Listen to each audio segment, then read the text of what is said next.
No, I wasn't. It looked like, it just did real quick. I was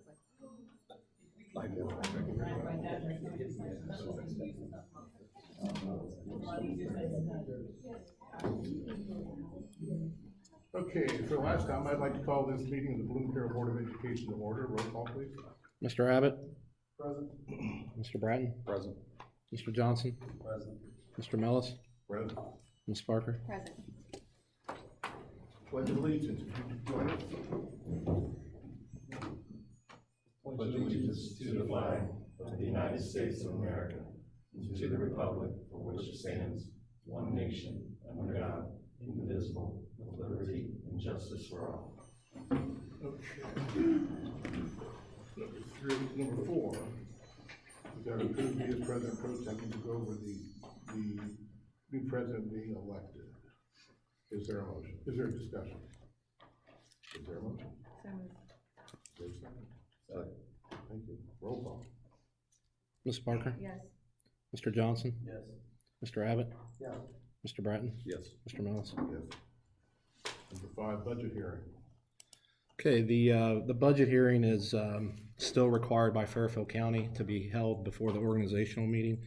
Most other counties have waived this requirement because, quite frankly, it's basically a duplication of the 5-year forecast. But so we're just doing this tonight to comply with the Fairfield County Budget Commission requirement. What I put in the packet, the tax budget itself is a very convoluted form. I won't even go through that, but I did want to include it in the packet because that's what we actually file with the Budget Commission. 2 quick documents that we'll go over. I think it's helpful to kind of review this time of year, even though everybody's been here at least 1 year. Page 10 of the electronic packet is the budget timeline because sometimes it kind of mixes together with the fiscal year. And the tax budget that we're actually looking at tonight is actually fiscal 20, which does not commence until July 1st of 19. So you can see how difficult this becomes as we're only 6 months through fiscal 19, let alone getting into fiscal 20. But the way I like to look at the tax budget, and you see here in that first box in January, is it's truly a baseline. No decisions have been made. This is just a baseline based upon the 5-year forecast that gives the board that look at, okay, if everything else holds still and everything else is equal and we make decisions based upon what's in the forecast, this is about where we'll turn out at the end of 19 and 20. If we go above, we add more positions in the forecast. We do less, then you kind of get that idea of this is how it's going to impact us moving forward. So this is truly just a baseline. As we move through February, March, and April, as you're aware of, we start to get wish list. It'll be a little bit different this year with our new permanent improvement fund, but we'll start to look at wish lists, we'll start to look at staffing, and again, based upon this baseline, that's the way we'll apply our decision making as we move through the next couple of months. May, June ends this fiscal year, so we'll have actual data to look at going into next year, and then throughout the summer, we'll finalize our plans for next year, review staffing, look at enrollment, make sure that we're where we need to be. This actual, it's truly is a 9-month process. This actual fiscal 20 budget will not be approved until September. That'll be the first permanent appropriation. The next page, again, to comply with Fairfield County Budget Commission requirement, is simply a look at, page 11 on your electronic copy. Column C is this fiscal year. Again, there's still appropriations because we're only 6 months through the fiscal year. And then column D is proposed fiscal 20. This is exactly what's in the 5-year forecast from October, with the exception of 3 line items, and they're the top line items: the real estate tax, public utility tax, and income tax. And the reason that is we now have, as you'll see later on the agenda, updated values for real estate and public utility, and we've got 2 out of the 4 income tax collections for the year, so we've updated that. Everything else on this page, column C and D, for accountability purposes, is exactly the same as the October forecast. The taxes have came in a little bit better than we anticipated. So as you look at that all-important line 20, when we look at revenues versus expenditures, we look a little bit better than we did in October, but still certainly a long way to go. So again, not to belabor the point, but to comply with the Budget Commission's requirement, asking for approval of this preliminary fiscal 20 budget as we move forward in our planning this spring and summer. Okay, are there any questions about the budget? Seeing none, is there a motion to approve? So moved. Thank you. Second? Thank you. Roll call, please. Mr. Bratton? Yes. Mr. Abbott? Yes. Mr. Johnson? Yes. Ms. Parker? Yes. And Mr. Mills? Yes. Okay, number 6 is nomination and election of the president and vice president. And no, I'm not running for anything. A, call for nominations for president. I think just looking ahead, there's a possibility that 2 of us may not be here next year, and just for an easier transition for those 3 that will remain on, and for continuity, I would like to nominate Joe Abbott. Is there a second? Second. Are there any other nominations? Seeing none, then we'll close. Is there a motion? Do I have a motion to close nominations? Need a motion to close nominations? So moved. Thank you. Second? Second. Thank you. Roll call. Mr. Bratton? Yes. Mr. Abbott? Yes. Mr. Johnson? Yes. Ms. Parker? Yes. And Mr. Mills? Yes. Okay, we'll do a roll call now vote, so when I call your name, you'll cast your vote This is for the vote, right? for board president, correct. Mr. Abbott? Yes. Mr. Bratton? Yes. Mr. Johnson? Yes. Ms. Parker? Yes. And Mr. Mills? No. B, roll call vote for candidates for vice president. I'll make a nomination that Rod Johnson be vice president. I'll second that.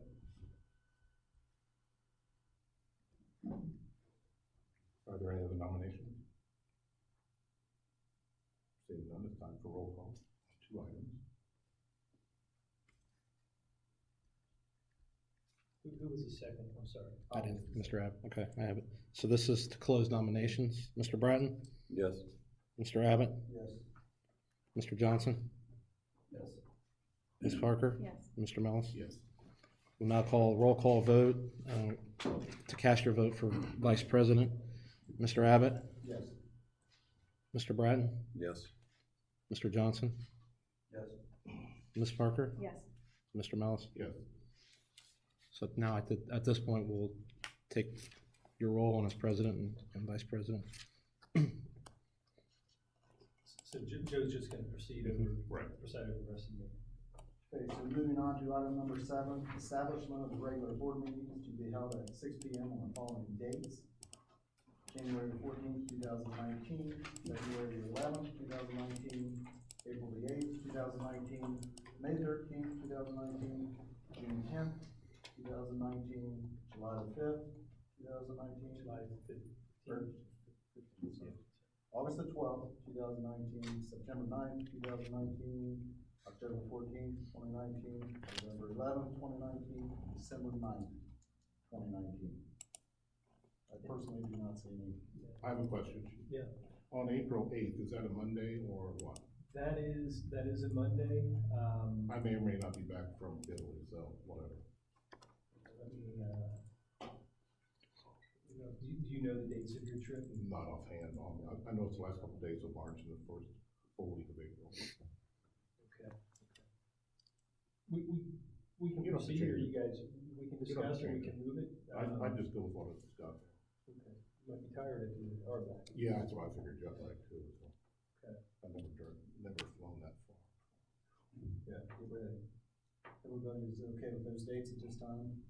Someone like to make a motion? So moved. Second. Motion made by Mrs. Parker, seconded by Mr. Johnson. Roll call, please. Ms. Parker? Yes. Mr. Johnson? Yes. Mr. Bratton? Yes. Mr. Mills? Yes. Mr. Abbott? Yes. The establishment of planning sessions and additional monthly Board of Education meetings at 6 p.m. on the following dates. We need to read those. No, you say as presented. As presented. I don't know if you guys want to have any discussion about this. I've been talking with some other superintendents being in other districts. I mean, we schedule a lot of planning sessions, and I think that is great. I don't know if we need every single one. We have 10 scheduled. We can schedule them. Sometimes we end up canceling a few during the year here or there. the two I kind of eyeballed, and I wanted to get the board's opinion on this, was, May 22nd. We do a lot of the wish list and planning at the March and April meeting, even the February meeting, we kind of present some things. So I think the spring is kind of heavy, and we need some planning sessions definitely, but the May and the August planning sessions, I thought we might be able to reduce or eliminate. The August 21st is a very busy time, just trying to get school going. We have most of our plans in place. We're not necessarily in detail talking about the following school year. So again, I mean, this is your meeting, and these are your planning sessions, but I don't know if, I typically have things to bring to you at those points of the year. You know, so any What about discussion? anything with the construction that you think would That'll be- probably be more the July and June as we really get ready to do the early site package. And if Tony and, our architects and engineers and CMR would need to do any presentations, I think we could probably squeeze them in there. The other option, that February meeting, it might help Travis and I a little bit with preparing some items for discussion. If we look at, I need to look at my calendar, but February 27th might, it might give us a little bit more time, but everybody has to look at their schedules here and see if there's an issue with February 27th rather than the 20th, and then do we eliminate the May and August planning sessions? I know the 20th is my wife's birthday, and March 20th is my wedding anniversary, so February 20th? February 20th and March 20th. Doesn't mean you have to change it, just means I may not be there. As far as the February 20th, I don't know, does anybody have any conflicts with that? I don't To know. move to To the move to the 27th? 27th, Matt, I'm fine. Stacy? I'm fine. I'm fine. I'm fine. So let's change February 20th to the 27th, And then I'm fine with eliminating May. May. That's the week, those are the days we're wrapping school up. Right. Right. I think we did the same thing. Yeah, we last did year. last Yeah, and I'm sorry about that. So May and August, Eliminate you those. guys see any issues with that? Okay. Okay, so, And we're on the 27th for February. Yep, Do you guys want to do anything for March 20th at all?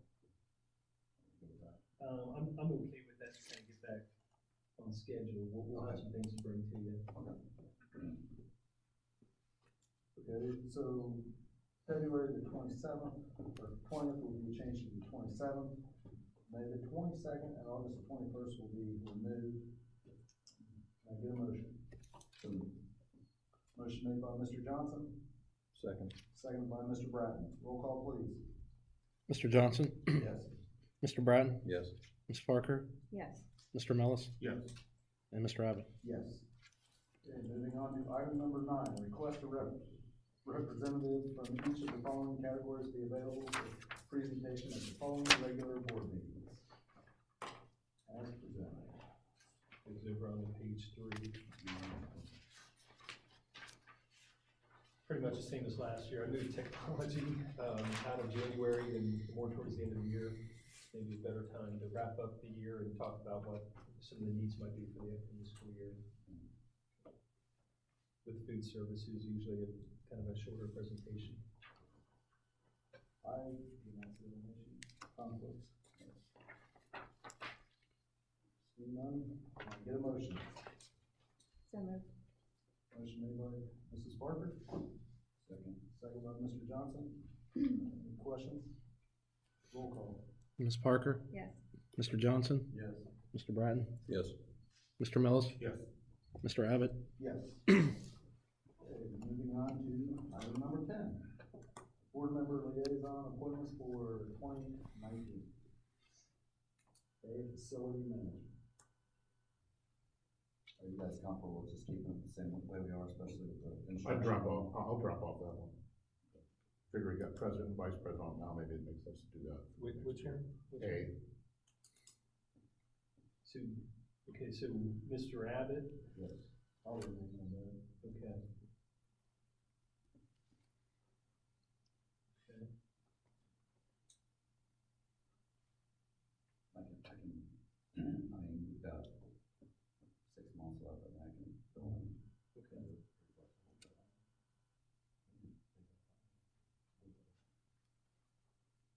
So I'll remain on facility management. Maybe Mark can do OSBA.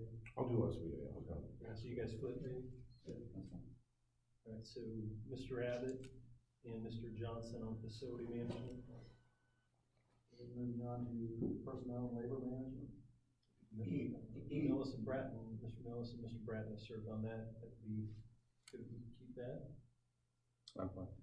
I'm okay with it. OSBA, we're gonna go, if you guys want to. You said Mr. Millis, and then Ms. Parker. Policy works out well. I'll drop policy.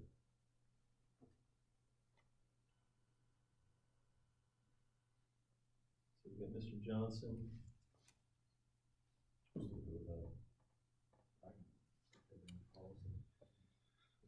Abbott. Okay. Safety, health, and wellness, Ms. Parker and Mr. Abbott. And then finance, stay the same? What was policy? I'm sorry. Policy is Johnson and Abbott. Okay. And finance is Johnson and Button.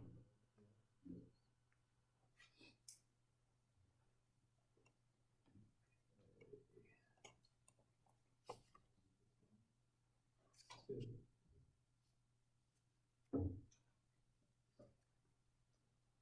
You don't want to do it. Oh, okay. You can. Facility management will be Abbott, Johnson, personnel, labor management, Millis, Bratton, OSBA representative, Millis, Parker. Policy, Johnson and Abbott. Safety, health and wellness, Parker and Abbott. Finance, it's Johnson and then Bratton. Need a motion. So, Second. Motion made by Mr. Johnson, seconded by Mr. Bratton. Any questions? Roll call, please. Mr. Johnson, Yes. Mr. Bratton, Yes. Ms. Parker, Yes. Mr. Mellis, Yes.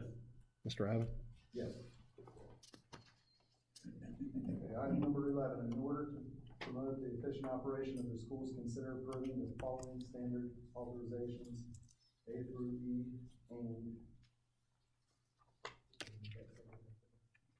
give the superintendent authorization to do the following in the best interest of our school with expenses reimbursed as provided by the board policy during 2019. These authorizations provided shall remain in effect until withdrawn by formal action of this board.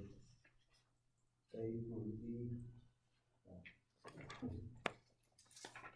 Questions of that? I got a question. Isn't this, I realize we probably do this every year, but I thought maybe this was something that could be changed with policy, Which one? this whole thing. Yeah, these are standard, the policy Yeah, I know. and revised code, Oh, okay. just to be able to conduct business daily. Well, I have no trouble with that. I just thought maybe Yeah. this didn't have to come up every time. Both Travis and I think we're required Okay. annually to do it. Any other questions? Someone like to make a motion? I'll make one. Motion made by Mr. Millis, Second. seconded by Mrs. Parker. Roll call, please. Mr. Mellis, Yes. Ms. Parker, Yes. Mr. Bratton, Yes. Mr. Johnson, Yes. Mr. Abbott. Yes. Moving on, approve the following as legal counsel for 2019 in addition to the county prosecuting attorney and pay for legal services from district funds. As presented. Question? The only change was we used to have construction council with Dinsmore and Shoal.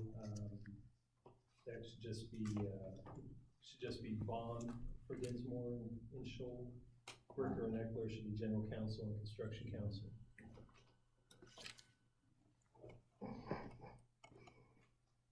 Again, pretty standard, it's an annual requirement. Any further questions? Seeing none, can I get a motion? so moved. Second. Motion made by Mr. Johnson, seconded by Mr. Bratton. Roll call, please. Mr. Johnson, Yes. Mr. Bratton, Yes. Ms. Parker, Yes. Mr. Mellis, Yes. Mr. Abbott. Yes. Okay, this concludes the organizational meeting. Moving on to the regular scheduled meeting. So do you need to do anything for the presented for that exists after the board meeting here. So I need a motion to approve the agenda. So moved. Motion made by Mr. Bratton, second by Mr. Johnson. Roll call, please. Mr. Bratton? Yes. Mr. Johnson? Yes. Ms. Parker? Yes. Mr. Mellis? Yes. Mr. Abbott? Yes. Okay, approve the minutes from the December 10th, 2018 meeting. I did not notice any changes or corrections. Else see anything? No further corrections or questions on it? Do I have a motion? So moved. Where's the voting line? Sorry. I said, where is it? Right here is the.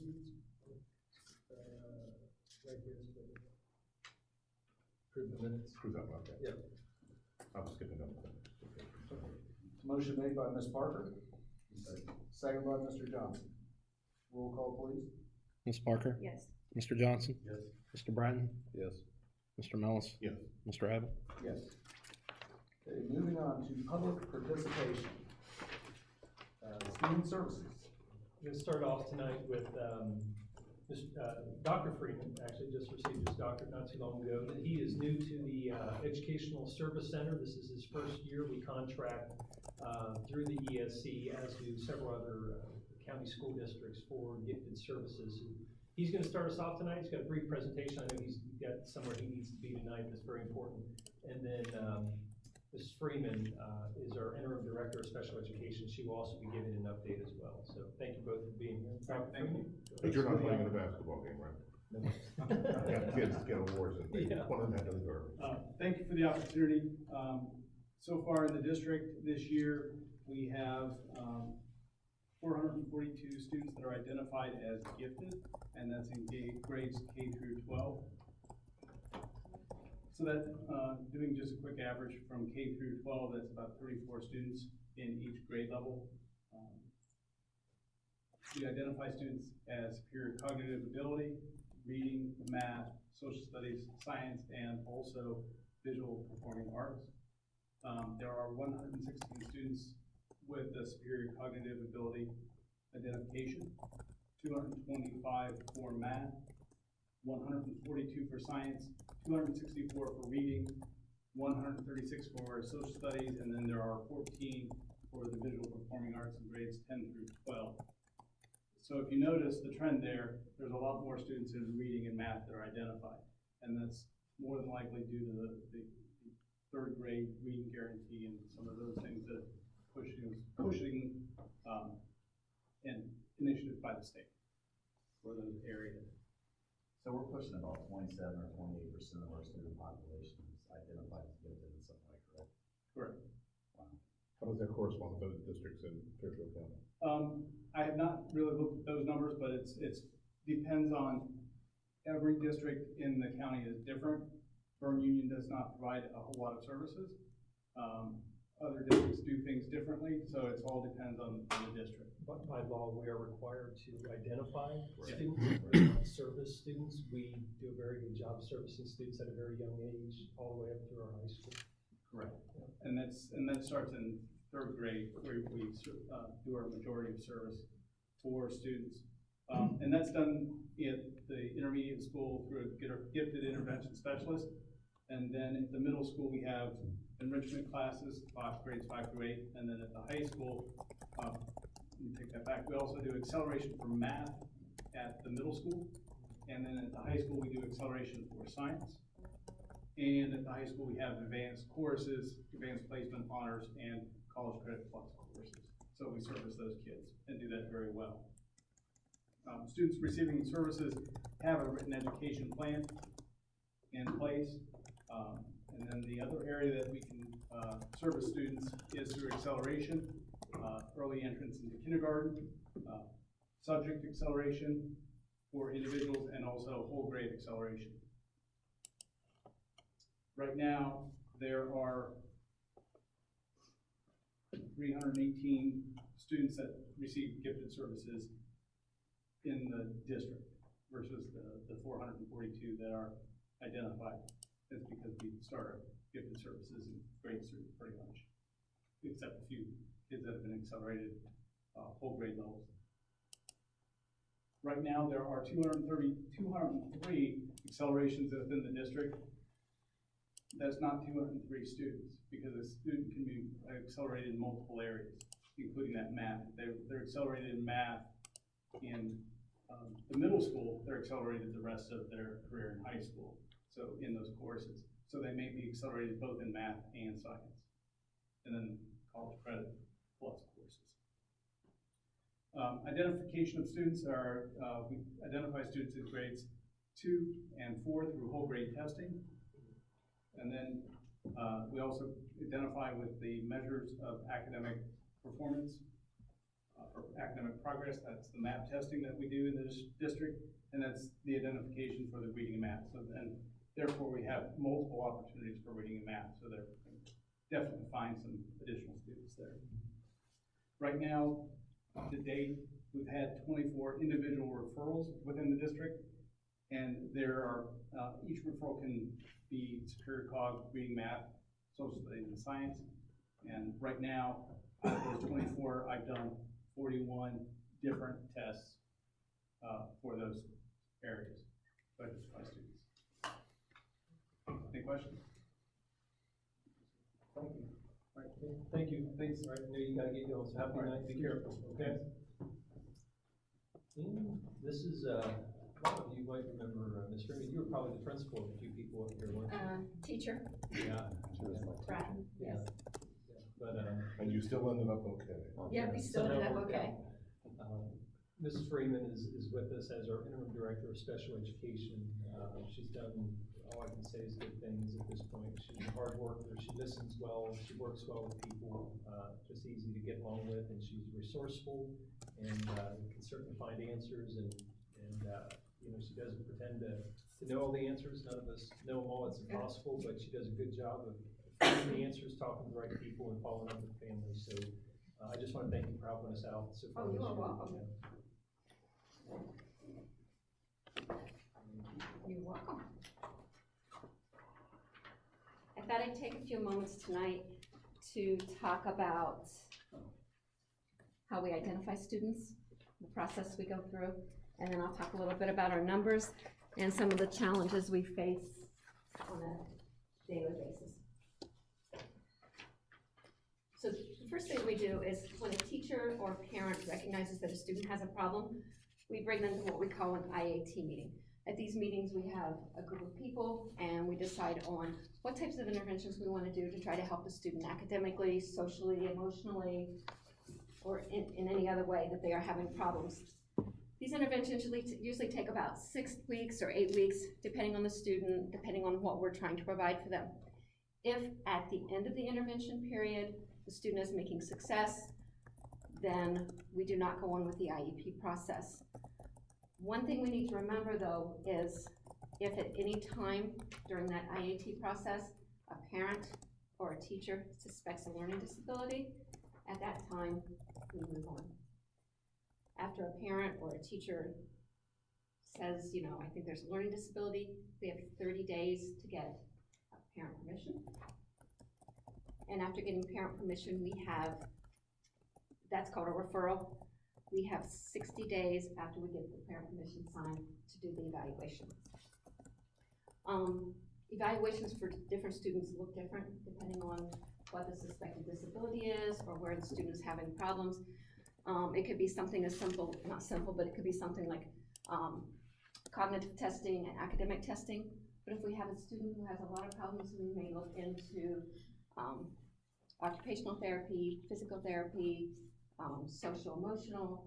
So every student's referral form and what we evaluate looks different depending on what the student need is. During the 60 days, Katie Wentz, our school psychologist, and our support service people do the evaluations, and then we come together for what we call an ETR meeting, evaluation team meeting. That consists of teachers and parents, support staff, special services staff. They meet, they look over the testing results, and At that time, the team makes a decision as to whether the child's suspected disability is impacting their education. What does the R stand for in ETM? Review. Review, okay. Yeah, evaluation team review. If no disability is suspected, then we continue with, or if no disability is identified, then we continue with support services and support for the student. Could be interventions, and that type of thing. If it's determined that the student does have a disability, at that time, we begin writing, or a lot of times we have a draft of an IEP written at that time, and an IEP is an individualized education program. And that IEP would meet the needs of what the evaluation said the student needed. What we try to do during this IEP meeting is we try to provide the services for the student in what we call the least restrictive environment. We want to provide services, but we want the students included with the regular student population as much as possible. And that, you know, those are the types of discussions we have at IEP meetings. What administrators are in the IEP meetings these days? You have to have a district representative. Meaning what?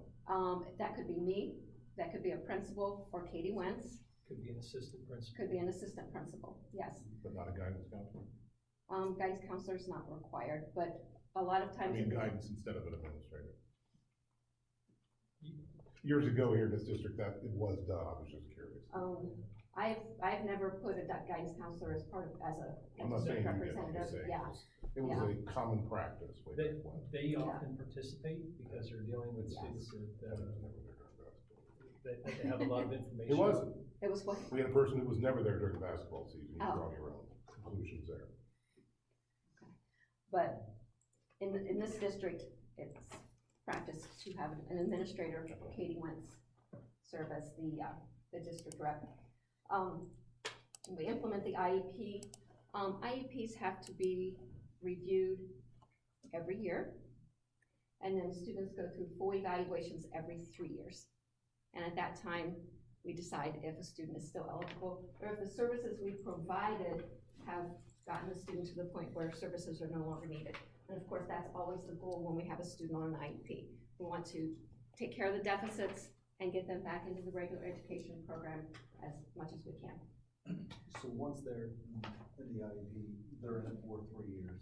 I mean, They're on it for 3 years unless a teacher or a parent would want a reevaluation. okay. That's good. Yes, so the IEP process is set for a year and then reevaluation every 3 years. But if any time during that period, a member of the team wants to meet to discuss what's going on with the IEP or, you know, a reevaluation situation, that can take place. Okay? The once a year and the every 3 years at minimums. Okay? Mrs. Freeman, can you explain though, like Yes. when you go from an IEP to a 504? Definitely. Good question. So, because that's on my next page, but I'll jump to Oh, that. I'm sorry. That's okay, Rod. The difference between an IEP and a 504 is an IEP, we have what we call, specially designed instruction. So when you think about an IEP says that disability impacts the student's academics or education. Now, 504, on the other hand, we can bring the student up to where they need to be or provide for a free access to public education by providing accommodations only, okay? Accommodations are oftentimes part of an IEP, and accommodations would be things like small group, cue to task. If we have students that have physical impairments, they may get assistive technology of some sort. Teachers may be trained to use hearing devices with students, communication devices. If that can be done without changing the instructional piece, then it's a 504. Okay? Okay. Any other questions on that first page? Okay. So the second page is a breakdown of numbers of students that we have who are identified as having a learning disability, or on IEPs. Probably some of the I'll just let you read through the numbers. Some of the biggest challenges we face in this position. We have students who are in ESC classrooms. We have to provide transportation to and from. So there's a lot of communication between the ESC and other school districts, because we have to attend IEP meetings and make sure students get to where they need to be. The ESC provides support services for those students. We also have students here on John Peterson and autism scholarships. Those students' parents have applied through these scholarships through ODE, and they've taken, our district is required by state law to provide money in place of the students coming here. They take the funds that they are given and decide where they want to spend those funds for their students. In working with students on autism scholarships and John Peterson scholarships, our district is responsible for reevaluations and writing IEPs. So with those students, there's a lot of communication with parents and a variety of service providers. Some of these students go to regular schools as we know them. Some of these students are homeschooled, and the parents go to service providers to provide speech and language and emotional therapy. So in writing one of these IEPs, there are a lot of people you have to reach out to get data and information. Students placed outside the district, these are students that needs are so severe that the ESC classrooms and Bloom Carroll, we don't have the facilities or the means to provide services for them. So these students go to classrooms outside of the district. Many of these classrooms are outside of the county, so we have to provide transportation and make sure the IEPs are properly written for these students also. Mrs. Freeman, how do these numbers compare to 5 years ago, or what is the trend? Our percentage is actually down a little bit. This is about, just for those of you in the audience, she talked about numbers, and we have a spreadsheet in front of us showing primary, intermediate, middle school, high school, and so on. We're at about 11% of our district right now is identified as students with disabilities that are on an IEP. That's down a little bit, but it's been very consistent as I look at the history of the district. It's lower than similar or like districts that we would be compared to by the Department of Education. So, again, I think overall we're not over-identifying, but we're providing the support and services that those students that qualify need. And then on top of the students who are in kindergarten through 12th grade, we also work with preschool students. And we have 2 classrooms here in the district. We have a classroom here at the primary. We have a classroom at the intermediate building. These classrooms are made up of 16 students, 8 students who are identified with special needs, and 8 students who are typical. We service the students with special needs. The typical students are there to be role models for the students who have special needs. The typically developing, they pay tuition to the ESC, and then the students identified with special needs that we must service, it's paid for by the district.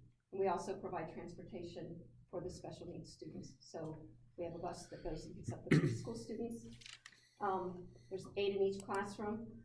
In addition to the 8 students in each classroom, because our classrooms are full, and this class, the preschool is through the ESC, we have 7 students that attend elsewhere. That means they attend Amanda, Liberty Union, Fairfield Union.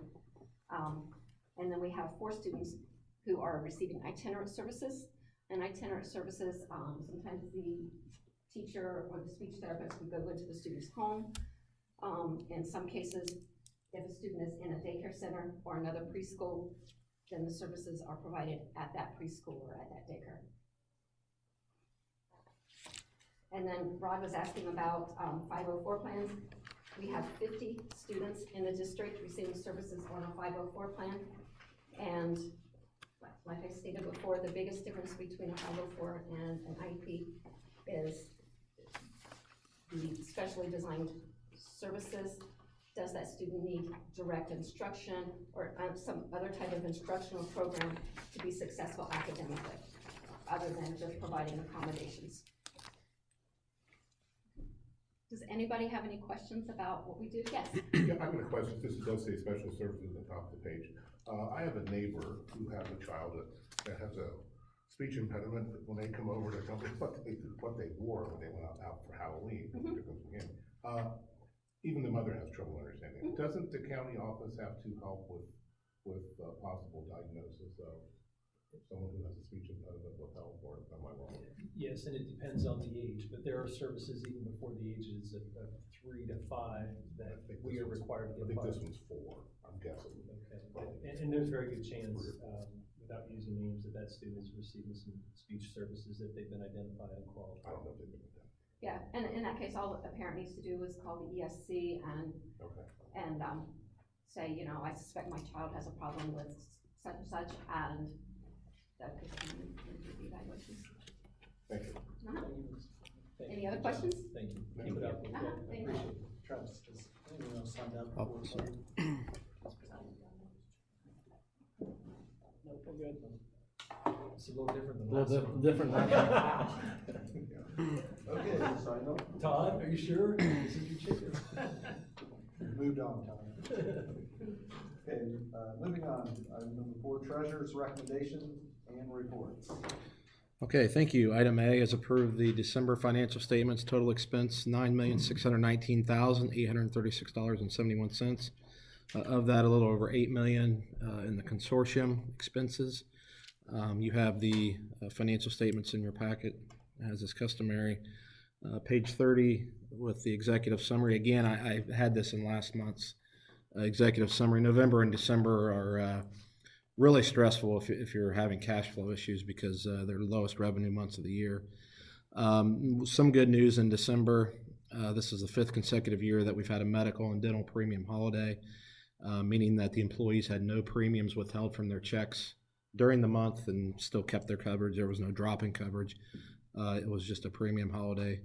And along with that, the board funds are not charged for the board share of those premiums. So certainly that accounts for the decrease in this line item.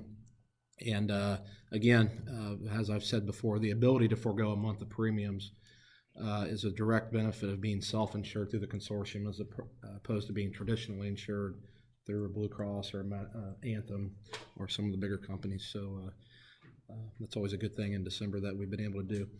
Current carryover, as you can see how it decreases when the revenues are like they are, but we'll pick it back up here in the winter. A little under 2.9 million as of 12/31/18. So any questions on the financial statements or the checks written during the month? Any further questions? Can I get a motion? So moved. Motion made by Mr. Bratton, Second? second by Ms. Parker. Roll call, please. Mr. Bratton? Yes. Ms. Parker? Yes. Mr. Johnson? Yes. Mr. Mellis? Yes. Mr. Abbott? Yes. These next two items are required to be approved during the organizational or first meeting of the year per our policy. The first one is to set the mileage reimbursement rate at 58 cents per mile, as directed by the 2019 IRS guidelines. Any questions, please? If so, ask the IRS. Yeah, exactly. Right. It is what it is. Can I get a motion? So moved. Motion made by Mr. Johnson, Second. second by Mr. Bratton. Roll call, please. Mr. Johnson? Yes. Mr. Bratton? Yes. Ms. Parker? Yes. Mr. Mellis? Yes. Mr. Abbott? Yes. And C is approve a board service fund. It's appropriated within the general fund to be used for expenses incurred by members of the Board of Education in performance of their official duties, and to appropriate $2,500 to the account. This is the same amount that we've appropriated to it in the past. Excuse me, and it's been very sufficient in terms of paying for those types of things like OSBA conferences, some of the other trainings that have proven to be beneficial for the board. So I was going to ask if that number had ever been surpassed by. got close a couple of years. Keep it at that. No further questions for Mr. Bingham, roll call please, or motion. So moved. Motion made by Ms. Parker, Second. second by Mr. Johnson. Roll call please. Ms. Parker? Yes. Mr. Johnson? Yes. Mr. Bratton? Yes. Mr. Mellis? Yes. Mr. Abbott? Yes. Item D, we're thankful to be able to recognize the following donations to the Bloom Carroll School District. Anonymous, April Romine, and the Crossroads Christian Life Center, all to help our food services fund and our students take care of some outstanding lunch fees. And Team Gear, Dennis Thompson, BC Peril for Student Awards, has the awards incentive program for our students. Is that guy also an official, sports official? No, but Mr. Thompson, he was, He's an umpire. yeah, That's what I meant. well, he actually, was the coach at Canal Winchester too. But he's a good umpire too. I think he might. He's a I hire him. former student of mine. Yeah, he's from Brooklyn. Yeah.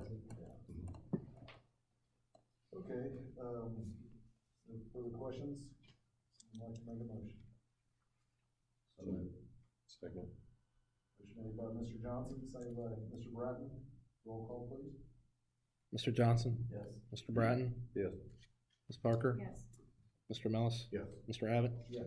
Item E is approved bus bid from Rush Bus Centers for the purchase of one 77-passenger conventional bus and one 72-passenger special needs bus. We will be leasing these lease to own at a rate of a little under $32,000 per year per bus to be financed over a 3-year term. Within your packet on page 50, you have the lease terms. You can see certainly there is a trade-off when you lease with absorbing some interest cost, but this simply allows us to finance these things and allows us to open up our capital budget for other purchases while continuing to keep us on our bus replacement schedule that we've really tried to adhere to. I included the specs in your packet as well. Certainly I won't go through those, but the 77 passenger along with a warranty, 10 years, 100,000 miles, and same with the special needs bus. Our current special needs bus is getting up there in miles and was our only current bus with a lift. So this will help us if and when that we need to use that, if that time were ever to come. So again, asking for approval of the bus bid for these two buses. So what is the actual price? Just over $80,000 for a bus. And Yeah, 81,000 for the 77 and 86,000, a little over 86 for the special needs bus. Like I said, we also added some warranty protection in there as well. So what is the actual lifespan of the bus, 10 years? I mean, what's expected?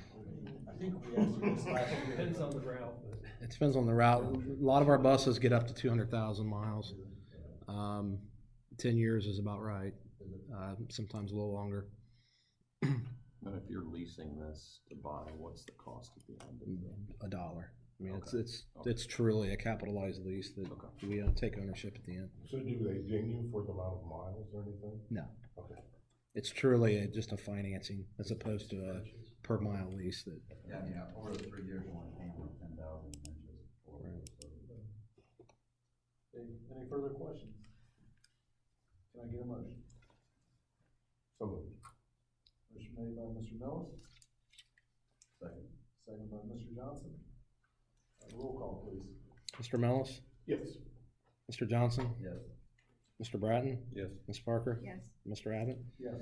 And finally, quickly, I wanted to just bring the board's attention because this is really important in terms of the revenue base for the district. There's not much growth other than the ability to raise during property taxes and income taxes. So certainly this time of year when we get our new values, it's really good to be cognizant of how those values change and then how that translates into actual revenues and dollars for the district. There's no voting line here, but it's more informational. On page 55, the taxes are always taxed and collected a year in arrears. So when I talk about tax year 2018, we're talking about current collections in 2019. Total class 1, which includes agriculture and residential, which obviously makes up the majority of our real estate tax base. I thought would go up a little more than it did. It went up 1.729%. and that's in line 14 there of the values. We had projected 2.2%, pretty close, but certainly a little lower than forecasted. Class 2, which we don't have a lot with commercial, industrial, it went down 9%, but that looks a lot worse than it actually is in terms of true dollars. When the values go down like that, it actually works in reverse of House Bill 920, so their rates actually go up. So you don't lose money in terms of rate reduction, or I'm sorry, valuation reduction because the rates increase. One pleasant surprise was our public utility with the electric gas pipelines actually went up by 6.8%. That was not anticipated. It wasn't anything specific with a pipeline. It was just a lot of improvements through South Central Power, Rockies Express, Texas Eastern, and Columbia Gas. So it's always nice when those values go up. It doesn't mean additional students, but it does mean additional revenue. Total valuation, again, these have all been incorporated through the tax budget that you saw, went up 1.55%. The big thing that people are going to see on their tax bills that I'd look when I get down to the effective rates, and this is what the taxpayer, when you get these tax bills this time of year, this is exactly what you're going to pay to Bloom Carroll schools. The effective rate for Res Ag is 20 mils. It's been 20 mils since as long as I can remember. That's the low as it can go because that's a 20 mil floor. I mentioned the commercial industrial. That's obviously not what the residential taxpayer would pay, but it went up to offset that decrease in value. Public utility, again, another advantage it has is they have to pay the full rate. There is no reduction factor for the public utility. The three big areas that I'll skip to we knew the bond issue that was just passed and the permanent improvement issue that was just passed would first appear on this tax bill. Again, 4.3 mils and 1.2 mil, total of 5.5 mils that we knew was coming on the books as a result of the levy passage. What I was hoping is that the 2009 bond issue, I'm still not sure why it didn't roll back. I thought with a little bit of growth and the balance that we have in our debt service fund, that the county auditor would roll it back and offset some of that new millage. That unfortunately did not happen, so that stayed at 4.2 mils. So when you think back to the campaign and you think back to the 5.5 mils, roughly $193 per $100,000 home, that's truly is pretty much what the tax bills are going to go up. Has the individuals receive them here and they look at their escrow statements and kind of have as we look at these new tax bills. So again, no voting. I just wanted the board to be aware. If you get any questions or comments, I've had some people ask me why their tax bill went up, and we kind of forget the excitement from May. Now it's kind of time to pay the bill there, but kind of had to remind them of that. But certainly wanted the board to be aware of the new rates and millages. Thank you, Mr. Bigger. Any further questions? Okay, moving on, item number 5, old business. Approve the following policies for a second reading. Items 1 through 7, as submitted. Any questions? Any questions? Any motion? So moved. Motion made by Mr. Johnson. I'll second, since I was on the committee. Second by Mr. Mills. Roll call, please. Mr. Johnson? Yes. Mr. Mills? Yes. Mr. Bratton? Yes. Ms. Parker? Yes. Mr. Abbott? Yes. Okay, moving on to superintendent's recommendations and reports. Good evening.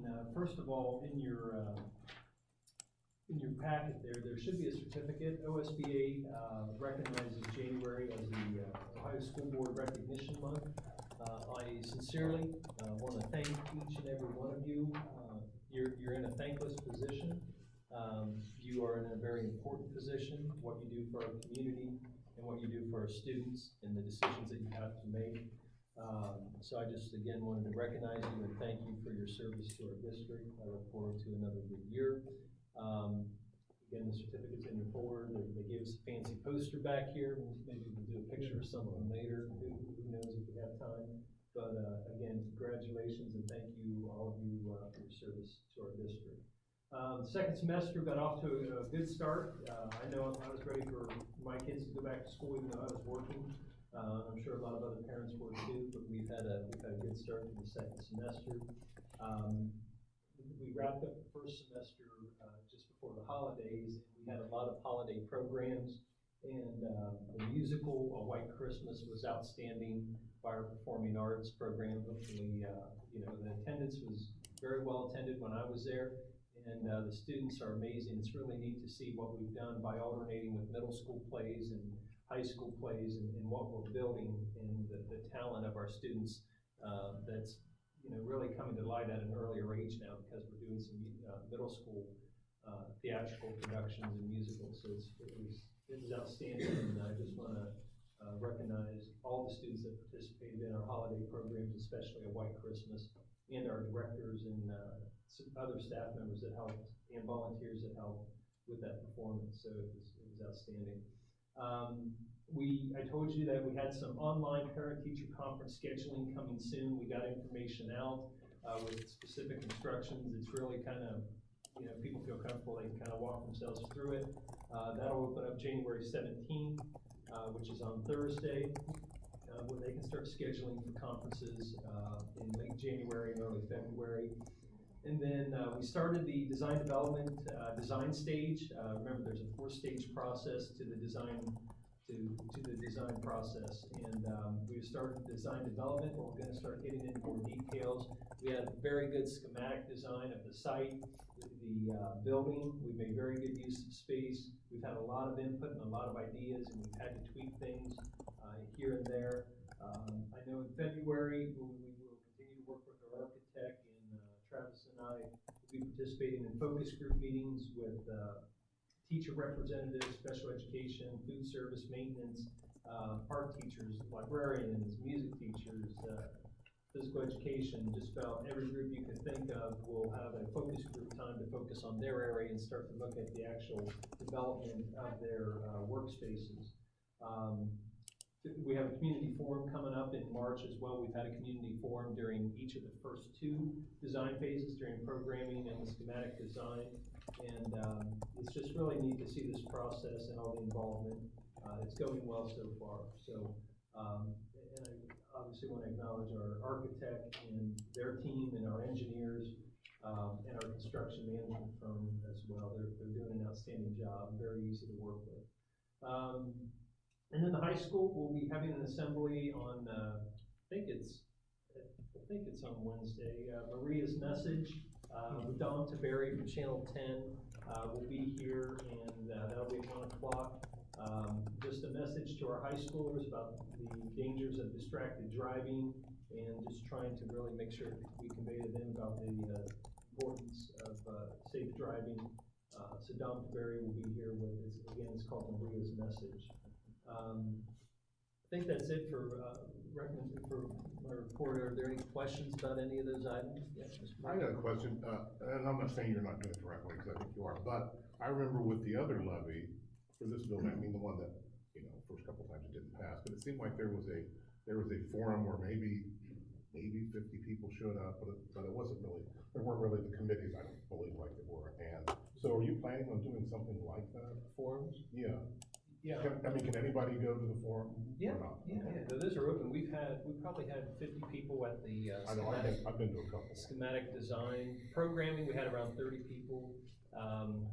So again, we're offering opportunities, and we have over 25 members on the design committee, representing teachers, board members, community members, parents, a lot of different groups, a lot of different departments are involved as well. We've probably held 7 meetings, and we have a couple during the design development phase as well. So, yeah, the community forum will be on March 27th for the design development stage.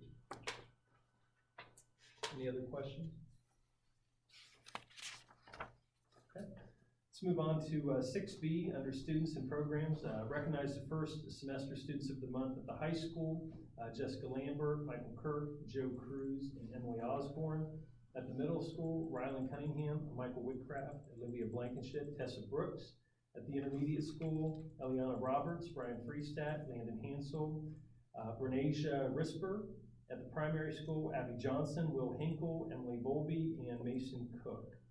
Six, B2, recognize Bloom Carroll Band student representatives to the 2019 All-County Band Festival held January 9th, 2019. At the middle school, we have Keegan Allen, Kennedy Green, Dylan Catt, Logan Drury, Zane Godwin, Bryson Herman, Emily Klingeman, Alex Sherrod, and Emily Swope. At the high school, Bridget Broush, Sam Graham, Kyle Griefey, Nicholas Sow, Jacob Roach, and Sarah Smith. 6C, approve the proposal for the third grade summer school focusing on reading and ELA to be held May 28th, 2019 through July 12th, 2019 from 9 a.m. to 11 a.m. at the intermediate school.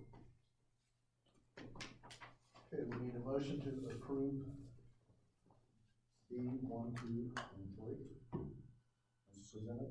So moved. Motion made by Mr. Bratton, Second. second by Ms. Parker. Roll call, please. Mr. Bratton? Yes. Ms. Parker? Yes. Mr. Johnson? Yes. Mr. Mellis? Yes. Mr. Abbott? Yes. Moving on to personnel and employment. 6C, personnel and employment. Number 1, approve the substitute list number 6 for January 2019 as submitted by the Fairfield County ESC. Number 2, approve increasing Marissa Baker's hours from 3 hours per month to 6 hours per month for physical therapy services for student on home instruction. C3, approve Rachel Woolley as a substitute van driver for the 18-19 school year. Number 4, approve 1/2 unpaid leave or dock day for Nicole Bigham on December 20th, 2018. Number 5, approve Alexandra Krause, Ohio University, from Ohio University for an externship with Kristen Neff at Bloom Carroll Intermediate School from January 16th, 2019 through April 16th, 2019. That's for speech. And number 6, approve the following clinical experience students for the 2018-19 school year, beginning approximately January 15th, 2019 through May 10th, 2019, pending receipt of background checks. A, Holly Stanton from OUL with Laura Severine at Bloom Carroll Intermediate School. B, Jeremy Morgan, OUL with Cindy Smith at BCIS. C, Zach DeLandy from OUL with Amy Sorensen at Bloom Carroll Intermediate School. 6C7, approve amending the special education supervisor's job description. Number 8, approve a request for FMLA leave for Denise Fauner, bus driver, on an intermittent basis effective on or about January 15th, 2019 for the 18-19 school year. Number 9, approve the following volunteers for the 18-19 school year pending successful background check results, and those will be your Group A volunteers with background checks on file. Any questions? Was there any reason why you changed the IEP language in that job description? The IEP Oh, I'm language. sorry, I just saw IEP, I meant the, special education. Yeah, we wanted to update it. It said, it should be director. It says supervisor. The pay scale says director. And then I wanted to add a few things about the, importance of attending the IEP meetings as a district Okay. rep. Yeah, I saw that, yeah. When possible, and just want to make sure that we establish clear expectations with communication and timely responses. I see you highlighted return to emails and phone calls on a timeline then. Any other questions? I'll make the motion. Second. Motion made by Mr. Abbott, second by Mr. Johnson. Roll call, please. Mr. Abbott? Yes. Mr. Johnson? Yes. Mr. Bratton? Yes. Ms. Parker? Yes. Mr. Mellis? Okay, 6D, contracts and agreements, approved participation in OSBA's Ohio Policy Services Client Website Update, effective January 1st, 2019 through December 31st, 2019. And D2, approve entering in the following programs, the OSBA annual membership at a cost of $5,241, and B, the OSBA publication subscription at a cost of $150. Any questions? No questions, is there a motion? So moved. Motion made by Mr. Millis, Second. second by Mr. Johnson. Roll call, please. Mr. Mellis? Yes. Mr. Johnson? Yes. Mr. Bratton? Yes. Ms. Parker? Yes. Mr. Abbott? Yes. Okay, nothing under E, and under 6F, resignations, personnel resignations and retirements. Number 1, accept the resignation of Mr. Daniel Dries, part-time science teacher at the high school, effective May 24th, 2019. Any questions for Mr. Abbott? Seeing none, is there a motion? So moved. Motion made by Mr. Bratton. I'll second that. Second by Mr. Abbott. Roll call, please. Mr. Bratton? Yes. Mr. Abbott? Yes. Mr. Johnson? Yes. Ms. Parker? Yes. Mr. Mills? Yes. And Joe, second new business? Seven, is there any new business? Nothing. Moving on to item number 8, board reports and information. A, Board of Education liaison updates. Facility management, I have nothing further to report. Mr. Mills? Not for me. Okay. Moving on to personnel and labor management. Mills? Be getting into that a little more, maybe in a little bit. Mr. Bratton? No, thanks. Nothing. OSBA representative?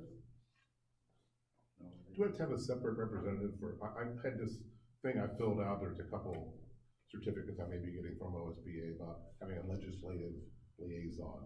Is that covered with number 3 or what? Yeah, well, yeah, and the annual policy meeting too, Mr. Johnson's done I that. don't need to, okay, just check. Okay, moving on to policy. Mills? You know, we had a meeting We just had a a while meeting. back. Small pack. Do we have anything else? Yeah, it was small thing. No updates, yeah, it'll be in February for the next PDQ. I think we talked about other things more than February. policy. Yeah, Did you say February? yes, February, I'm sorry. Okay, moving on to item 5, safety, health, and wellness. Ms. Parker? I don't have anything. I have nothing. Finance, Mr. Bratton? No, thanks. Nothing. Okay. Moving on to B, upcoming PTO booster / Board of Education meetings. 1/16/19, high school PTO at 7 p.m. in the high school cafeteria. 1/21, there's no school, Martin Luther King Day. 2/5/19, BC Elementary PTO at 6:30, in the primary school library. February 11/19, next regular scheduled board meeting, middle school library at 6 p.m. And then, February 11th, athletic booster meeting at 7 p.m. at the middle school cafeteria. For all those, correct? They are. They usually are. Yeah, I'm not blaming anyone. When does the music boosters hold theirs? Because I was told one and I showed up and there was no one there. Well, if they changed it, I'm not sure, but, the last dates were the same as the athletic boosters. Okay, So I'll have to check on if they have new dates yet. okay. Okay, moving on to item number 9, adjourn from regular session, go into executive session for the purpose of discussing the appointment, employment, dismissal, discipline, promotion, demotion, or compensation of a public employee or official. Time is 7:08. Is there a motion? So moved. Second. Motion made by Ms. Johnson, seconded by Ms. Parker. Sorry. Sorry, was announced before? Seconded by Mr. Johnson. Roll call, please. Ms. Parker? Yes. Mr. Johnson? Yes. Mr. Bratton? Yes. Mr. Mills? Yes. Mr. Abbott? So we leave it all. We can. Probably gonna need their, We will have no other action. but their stuff's on their laptops though. Yeah, it's the end of this, Do we bring these or? Yeah. We might be able We to need stay it. here. Okay, I tried to go to the page number and I couldn't get this to, I was doing something wrong, trying to get to Okay, that. on that note. Okay, I did that. Okay, now type in page. Okay, I did that. Type like. Oh, that was it. Yeah, it takes right to it. Okay. Now you can click on the back page now and. There you go. That goes enter in. Just hit 9 and then hit enter.